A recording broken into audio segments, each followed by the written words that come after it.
போதைப் பொருட்களற்ற சமூகத்தை உருவாக்க அடியெடுத்து வைப்போம். Be a part of the movement for a drug-free society. Essendon Marathon. Register now. GT Holidays, South India's #1 travel brand. You know you are special when you're with GT Holidays.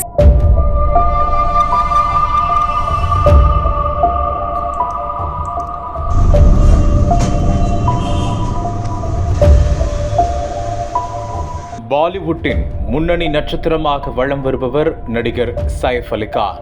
இவரது மனைவி கரீனா கபூரும் பிரபல நடிகைதான். இந்த நட்சத்திர தம்பதி மும்பை மேற்கு பாந்திரா பகுதியில் உள்ள அடுக்குமாடி குடியிருப்பில் குடும்பத்துடன் வசித்து வருகிறார்கள். கடந்த 15ஆம் தேதி அதிகாலை 2:30 மணியளவில் திடீரென அவரது வீட்டுக்குள் நுழைந்த மர்ம நபர் ஒருவர் 12வது தளத்திற்கு சென்றுள்ளார். அப்போது அந்த நபர் தான் மறைத்து வைத்திருந்த கத்தியால் தனது அறையில் தூங்கிக் கொண்டிருந்த சைஃப் அலி கானை சரமாரியாக குத்தியுள்ளார். 6 இடங்களில் கத்தி குத்து விழுந்த நிலையில் சைஃப் அலி கானை மீட்ட அவரது உறவினர்கள் மும்பை லீலாவதி மருத்துவமனைக்கு அழைத்து சென்றனர். அங்கு அவருக்கு தீவிர சிகிச்சை அளிக்கப்படும் நிலையில் பிரபல நடிகரை கத்தியால் குத்திய சம்பவம் மும்பையில் பெரும் அதிர்வலைகளை ஏற்படுத்தியிருக்கிறது. தகவலறிந்து வந்த போலீசார் தப்பி ஓடிய குற்றவாளியை தீவிரமாக தேடி வந்தனர். முன்னதாக சைஃப் அலி கானை தாக்கிய நபர் என்று போலீசார் ஒருவரை கைது செய்தனர். விசாரணையில் அவர் நிரபராதி என தெரிய வந்ததால் அவரை விடுவித்து உண்மையான குற்றவாளிக்கு வலை வீசினர். 50 மணி நேரம் கடந்தும் சைஃப் அலி கானை தாக்கிய நபர் சிக்காத நிலையில் கடுமையான விமர்சனங்கள் எழுந்தன.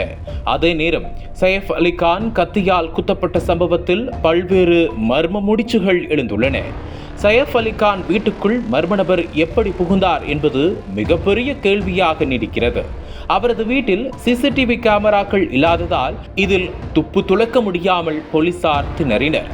அதுபோல சைஃப் அலி கான் வசிக்கும் 12 மாடி அடுக்குமாடி குடியிருப்பில் 60% மேற்பட்ட சிசிடிவி கேமராக்கள் செயலிழந்து கிடப்பதால் குற்றவாளியின் நடமாட்டம் துல்லியமாக தெரியவில்லை. மர்ம நபர் நுழைவாயில் வழியாக வரும்போது காவலாளி அவரை பார்த்தாரா இல்லையா என்பதிலும் குழப்பம் நீடிக்கிறது. இதற்கிடையில் சைஃப் அலி கானை தாக்கிய மர்ம நபர் சுமார் 30 நிமிடங்கள் அந்த வீட்டுக்குள் இருந்துள்ளார். அந்த 30 நிமிடங்களில் என்ன நடந்தது என்பது தெரியவில்லை. அதோடு அந்த வீட்டு பணியாளர்களில் யாராவது ஒருவருக்கும் மர்ம நபர் தெரிந்தவராக இருக்கலாம் என்ற சந்தேகத்தில் விசாரணை நடந்தது. ஆனால் அதிலும் எந்த முன்னேற்றம் ஏற்படவில்லை. போலீஸ் தரப்பில் கூறுகையில் சைஃப் அலி கான் வீட்டில் திருட வந்த நபருக்கு நிச்சயமாக எந்த கொள்ளை கும்பலுடனும் தொடர்பு இருக்க வாய்ப்பில்லை. அது சைஃபின் வீடு என்று தெரியாமல் கூடத்தான் அந்த நபர் உள்ளே நுழைந்திருக்க வேண்டும் என தெரிவித்தனர். இதற்கிடையே சிசிடிவி காட்சியில் சைஃப் வீட்டிலிருந்து வெளியேறிய நபர் படிக்கட்டு வழியாக இறங்கும் போது மேல் சட்டையை மாற்றுகிறார். அவர் கழுத்தில் சிவப்பு நிற ஸ்கார்ஃப் ஒன்று உள்ளது. முதுகில் பை ஒன்றை போட்டிருக்கிறார். அந்த அடையாளங்களை கொண்டு போலீசார் அந்த நபரை தேடி வந்தனர். இதில் மும்பை போலீசார் 30 தனிப்படை அமைத்து தீவிர தேடுதல் வேட்டையில் இறங்கிய நிலையில் சைஃப் அலி கானை கத்தியால் குத்திய மர்ம நபர் சத்தீஸ்கர் மாநிலத்தில் உள்ள துர்க் ரயில் நிலையத்தில் கைது செய்யப்பட்டார். அவர் பெயர் முகமது அரிஃபுல் இஸ்லாம் ஹெட்சாத் என தெரிய வந்துள்ளது. வங்கதேச நாட்டைச் சேர்ந்த முகமது சட்டவிரோதமாக இந்தியாவிற்குள் நுழைந்திருக்கிறார். அவரிடம் இந்திய ஆவணங்கள் எதுவும் இல்லை.